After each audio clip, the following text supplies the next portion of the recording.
అందరికీ నమస్తే, welcome to our channel. Present మనతో పాటు గెస్ట్గా ఉన్నారు పొలిటికల్ అనలిస్ట్ అంకమరావు గారు. సార్ నమస్తే అండి. నమస్తే సార్, భోగాపురం ఎయిర్పోర్ట్ అయితే మొత్తానికి పూర్తయింది.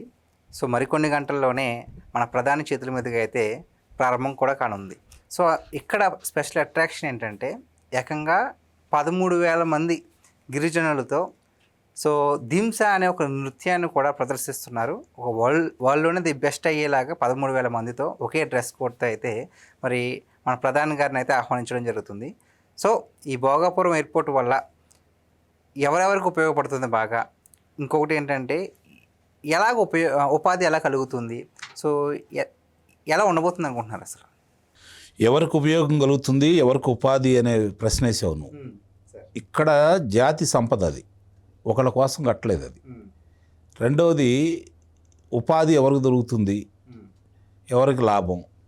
అక్కడ ఉపాధి అనేది ఇప్పటికిప్పటికి ఇంత అని చెప్పి మనం నిర్దిష్టంగా చెప్పలేం. అక్కడ రేపు పొద్దున అంతర్జాతీయ విమానాశ్రయం, అల్లూరి సీతారామరాజు అంతర్జాతీయ విమానాశ్రయం. సహజంగా మనం హైదరాబాదులో బేగంపేట విమానాశ్రయం ఉండగా శంషాబాద్లో ఏర్పాటు చేసేటప్పుడు ఎందుకు ఏంటి అని చెప్పి చాలామంది ప్రశ్నించారు. ఈరోజు గ్రీన్ఫీల్డ్ విమానాశ్రయంగా అది. అలాగే ఇప్పటికీ చూసుకుంటా ఉంటే అక్కడికి వచ్చే రద్దీని కనుక మనం దృష్టిలో పెట్టుకుంటే నిజంగా కనుక అది బేగంపేట విమానాశ్రయంలో కనుక ఉన్నట్లయితే ఈరోజు పరిస్థితి ఏంటి? ఇది చంద్రబాబు నాయుడు గారికి ఉన్న ముందు చూపు దృష్ట్యా శంషాబాద్లో ఏర్పాటు చేయడం కూడా జరిగింది.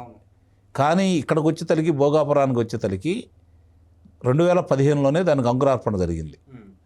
2015లో బెంగళూరులో ఆయనకి ఈ ఆలోచన రావటం, త్వరితగతిన వరుసనే ఒక్కొక్క కార్యక్రమాలన్నీ ఆటంకాలన్నీ తొలగించుకొని 2017 నాటికి ఎలాంటి ఆటంకాలు లేకుండా పనులు మొదలు పెట్టాలని చెప్పని ఆయన భావించారు.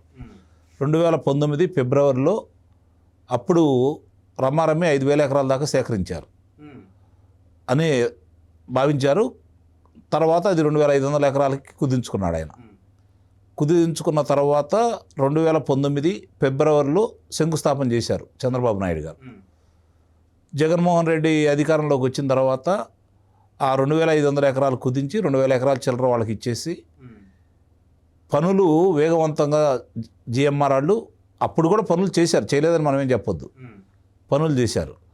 కానీ ఈరోజు జగన్మోహన్ రెడ్డి తన ఖాతాలో వేసుకునే హక్కు అయితే లేదు. శంకుస్థాపన చేసింది చంద్రబాబు నాయుడు గారు, మళ్ళీ శంకుస్థాపన చేసుకుంది జగన్మోహన్ రెడ్డి. ఇప్పుడు దాని ప్రారంభోత్సవం మరి చంద్రబాబు నాయుడు గారి చేతుల మీదుగా, ప్రధానమంత్రి గారి చేతిలో, నరేంద్ర మోదీ గారి చేతుల మీదుగా ఈరోజు మళ్ళీ ప్రారంభం కాబోతున్నారు రేపే. అంటే చంద్రబాబు నాయుడు గారే పునాది రాయి వేశాడు, చంద్రబాబు నాయుడు గారు మోదీ గారు కలిసి ఈరోజు ప్రారంభోత్సవం చేస్తున్నారు. అంటే అక్కడ ఇక్కడ మొట్టమొదట చూసుకుంటా ఉంటే చంద్రబాబు నాయుడు గారికి ఇది దక్కుతుంది. ఇతను పూర్తి చేసినట్టయితే ఇతని హయాంలో అవకాశం వచ్చింది అతనికి, నిజంగా అతనికి అవకాశం వచ్చింది. 4 సంవత్సరాల్లో వాళ్ళు వేధించి రాచి రంపాన పెట్టి చివరికి దాన్ని ముందుకు తీసుకెళ్లే క్రమంలో అతను కొంత పనులు అయితే జరిగినాయి అతని హయాంలో. అసలు ఏమీ జరగలేదని మనం చెప్పకూడదు, కొంత పనులు అయితే జరిగినాయి. కానీ చిత్తశుద్ధితో చేయలేదు అతను. నిజంగా చిత్తశుద్ధితో చేసినట్లయితే ఇవాళ ఆంధ్రప్రదేశ్లో భోగాపురం విమానాశ్రయం, అంతర్జాతీయ అల్లూరి సీతారామరాజు అంతర్జాతీయ విమానాశ్రయం అనేది ఆంధ్ర రాష్ట్రానికి నిజంగానే పేరు ప్రఖ్యాతులు తీసుకొచ్చేది. ఎందుకంటే విశాఖపట్నం, ఇప్పుడు మనం ఆంధ్ర ఎక్కడికన్నా వెళ్ళాలి అనుకుంటే ఒకప్పుడు విశాఖపట్నం, విజయవాడ నుంచి కొన్ని వెళ్ళాయి అంతర్జాతీయంగా, అంటే బాగా అమెరికాను, ఇంగ్లాండ్ అట్లాంటివి కాకుండా ఉండేవి. కానీ వాళ్ళు గవర్నమెంట్ వచ్చిన తర్వాత వాటినన్నింటినీ ఒక్కొక్కటి రద్దు చేసుకుంటూ వచ్చారు. ఇప్పుడు హైదరాబాద్ రావటమో లేకపోతే చెన్నై వెళ్ళటమో చేస్తున్నారు. రేపు పొద్దునైనా నెల్లూరు ఆ ప్రాంతం వాళ్ళు అటు నుంచి అటు వెళ్ళిపోతారు. విజయవాడ ఇలాంటి వాళ్ళందరూ కూడా అక్కడి నుంచి ఉత్తర వాళ్ళందరూ కూడా విశాఖపట్నమే వస్తారు. ఉత్తరాంధ్ర 3 జిల్లాలకి, ఉభయ గోదావరి జిల్లాలకి అది బాగా ఉపయోగంగా ఉంటుంది. నిస్సందేహంగా కూడా దానివల్ల ఇప్పుడు విశాఖపట్నం గతంలో ఉన్న విమానాశ్రయం అది వచ్చేతలికి రక్షణ శాఖ వాళ్ళది కాబట్టి ఇప్పుడు ఇక్కడ నిర్మించుకున్నారు. అంతర్జాతీయ ప్రమాణాలతోటి, ఆధునిక సౌకర్యాలతోటి మంచి విమానాశ్రయాన్ని అయితే నిర్మించాలని అయితే మనం భావించాలి. సో ఉత్తరాంధ్రలో చాలా ఉద్యోగ కల్పన జరుగుతోంది. ఐటీ కంపెనీస్ వస్తున్నాయి, గూగుల్ డేటా సెంటర్స్ వస్తున్నాయి. సో దానికి ఈ భోగాపురం ఇంటర్నేషనల్ ఎయిర్పోర్ట్ ఏ విధంగా సహకరిస్తారు? చాలా దగ్గర సంబంధాలు ఉన్నాయి. ఇప్పుడు మామూలుగా అంతర్జాతీయంగా అంటే దేశ విదేశాల నుంచి వచ్చేవాళ్ళు సరాసరి విశాఖపట్నంలో దిగొచ్చు. ఇప్పుడు హైదరాబాద్లో దిగో ఇంకో చాటు దిగో రావాల్సిన పరిస్థితి ఉండేది ఇప్పుడు దాకా. ఇప్పుడు సరాసరి అక్కడే దిగుతారు, త్వరగా పనులు అయిపోతాయి. ఎవరైనా రావాల్సిన వాళ్ళు కూడా కొంతమంది ఆలోచిస్తారు, అబ్బా అక్కడ దిగి ఇక్కడికి వెళ్ళాలనుకునే వాళ్ళకి కూడా సరాసరి అక్కడే దిగుతారు. కాబట్టి వాళ్ళ వ్యాపార కార్యక్రమాలు నిర్వహించుకుంటూ మాట్లాడుకునేవన్నీ మాట్లాడుకొని వెళ్తారని అయితే నేనైతే భావిస్తున్నాను. దానికి బాగా ఉపయోగపడిద్ది. సార్ అదే కాకుండా మరీ ముఖ్యంగా మనం చూసుకుంటే కనుక విజయనగరం, శ్రీకాకుళం అక్కడి నుంచి హైదరాబాద్ వెళ్ళి ఉపాధి కోసం వెళ్ళే వాళ్ళకి చాలా లాంగ్ జర్నీ చెప్పాలంటే. సో మరి అటువంటి ప్లేసుల్లో ఇటువంటి పెద్ద పెద్ద ప్రాజెక్టులు రావడం వల్ల ఎంత ఉపశమనం కలుగుద్ది అనుకుంటున్నారు? ఇప్పటికే 6 లక్షల కోట్ల రూపాయల పైన పెట్టుబడులు వచ్చి పరిశ్రమలు అక్కడ ఉత్తరాంధ్రకు వచ్చినాయి. ఇంతకుముందు శ్రీకాకుళం నుంచి చాలా ఎక్కువ మంది, విజయనగరం శ్రీకాకుళం నుంచి ముఖ్యంగా శ్రీకాకుళంలో ఎక్కువ మంది ఉండేవాడు వలసదారులు. ఎక్కడ ఏ హోటల్లో చూసినా వివిధ ప్రదేశాల్లో చూసినా పాపం వాళ్ళు అక్కడే పనిచేస్తూ ఉండేవాళ్ళు. ఈరోజు ఈ భోగాపురం కావచ్చు, లేకపోతే ఉత్తరాంధ్ర వచ్చిన పరిశ్రమను దృష్టిలో పెట్టుకొని బయట వాళ్ళు అక్కడ ఉద్యోగం చేసుకోవడానికి వస్తున్నారు. ఇంతకుముందు అక్కడ వాళ్ళు వలసదారులని భావించేవాళ్ళం, ఇప్పుడు అక్కడ బ్రతకడానికి బయట నుంచి వస్తున్నారు. వీళ్ళేమో పనులు చేసుకోవడానికి వెళ్ళేవాళ్ళు, కానీ ఇప్పుడు అవకాశం అక్కడే వాళ్ళకి దొరుకుతుంది. అలాగే ఈ సాంకేతిక పరిజ్ఞానం ఉన్నటువంటి పరిశ్రమల్లో పనిచేయడానికి బయట వాళ్ళు, ఇలాంటి చాట పనిచేయడానికి కూడా బయట వాళ్ళు వస్తున్నారు. ఇది మార్పు అనేది ఇక్కడ మనకు స్పష్టంగా కనపడతా ఉంది. సో మరి కూటమి ప్రభుత్వం వచ్చిన 2 ఏళ్లలోనే ఇన్ని మార్పులు, ఇన్ని కొత్త కొత్త సంస్కరణలు చేస్తున్నారు కదా. సో ప్రజల్లో ఏ విధంగా ఇంకా ఉంది అంటే ఏమైనా సంతృప్తి ఉందంటారా, లేదంటే ఇంకా బాగా చేయాలని ఉంటారా, లేదంటే చాలా సంతృప్తిగా ఉన్నారంటారా? తృప్తి అనే దానికి ఎప్పటికీ కొలమానం అనేది లేదు.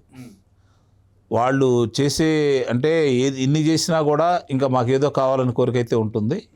ఆ తృప్తి ఏ విధంగా ఉంటుంది ఎలా అనేది వాళ్ళు చేసి ఇప్పుడు మా తల్లికి వందనం ఇస్తున్నారు, అది అందరూ దాన్ని స్వాగతిస్తారు. ఉచిత బస్సు స్వాగతిస్తారు. ఆటో వాళ్ళు బాధపడతారు, మహిళలు అయితే ఆనందపడతారు, ఆటో వాళ్ళు అయితే బాధపడతారు. కళమన్ను కనపడుతున్న అంశమే కదా. 3 సిలిండర్లు, మహిళలు సంతోషపడతారు. రైతులకి 20,000 రూపాయలు సంవత్సరానికి, దానికి రైతులు సంతోషపడతారు. ఇంతవరకు బాగానే ఉంటుంది. మిగిలిన కార్యక్రమాలు మిగిలిన వాళ్ళు కూడా చూసుకుంటారు కదా. పింఛన్దారులు ఉన్నారు. ఈ కూటమి ప్రభుత్వం వచ్చిన తర్వాత కొత్త పింఛన్ ఒకటి ఇవ్వాల అంటే అర్హులు లేరా? ఉన్నారు కదా. 2019 నుంచి వాళ్ళు ఆపారు. మరి వాళ్ళందరూ ఈ కూటమి ప్రభుత్వం వచ్చింది వాళ్ళకి ఏదో మేలు జరిగిద్దని ఆశపడతా ఉంటారు కదా. కాబట్టి అది చేయలేకపోయారు కదా. దానికి ఎంతో కొంత దాని ప్రభావం అయితే ఉంటుంది కదా. అలాగే మహిళలకి 1,500 రూపాయల కాడికి ఇస్తా ఉన్నారు. మరి వాళ్ళకు కూడా ఇంక అందించలేకపోతున్నారు కదా. ఇట్లా ఉన్నాయి, చాలా ఉన్నాయి. అన్నీ చేయలే. అందుకే అనేది ఇక్కడ ఆర్థిక పరిస్థితులను బట్టి గెలవటానికి అన్ని హామీలు ఇచ్చారు. ఇక్కడికి వచ్చిన తర్వాత ఆర్థిక పరిస్థితులను దృష్టిలో పెట్టుకొని కొన్ని నెరవేర్చలేకపోతున్నారు. ఎంతో కొంత దాని ప్రభావం అయితే ఉంటుంది. వీటన్నిటికంటే కూడా వీటన్నిటిని కొట్టుకుపోయేది ఏంటంటే ముఖ్యంగా యువతకి ఉద్యోగ కల్పనలో భాగంగా పరిశ్రమలు రేపు పొద్దున ఉత్పత్తులు ప్రారంభిస్తే ఉద్యోగ కల్పన అప్పుడు సంపూర్ణంగా పూర్తి అయిపోతే ఇవన్నీ మర్చిపోతారు. ఎందుకంటే ఈ చాలామంది పిల్లలకి తల్లిదండ్రులే కదా వీటిని కోరుకునేది. ఆ పిల్లలు ఇక్కడ ఉండి వాళ్ళు 25,000 నుంచి లక్షలు వాళ్ళు ఉద్యోగం చేసుకుంటూ ఉంటే వీటి గురించి మర్చిపోతారు. అదే ఇప్పుడిప్పుడు అదే జరుగుతుంది. కాబట్టి సంపూర్ణంగా కనుక వీళ్ళు అనుకున్నట్టు 20 లక్షల ఉద్యోగ కల్పన అంటూ సంపూర్ణంగా అయిపోతే ఎలాంటి ఇబ్బందులు అయితే ఉండవని అయితే నేను భావిస్తున్నాను. Okay, thank you so much.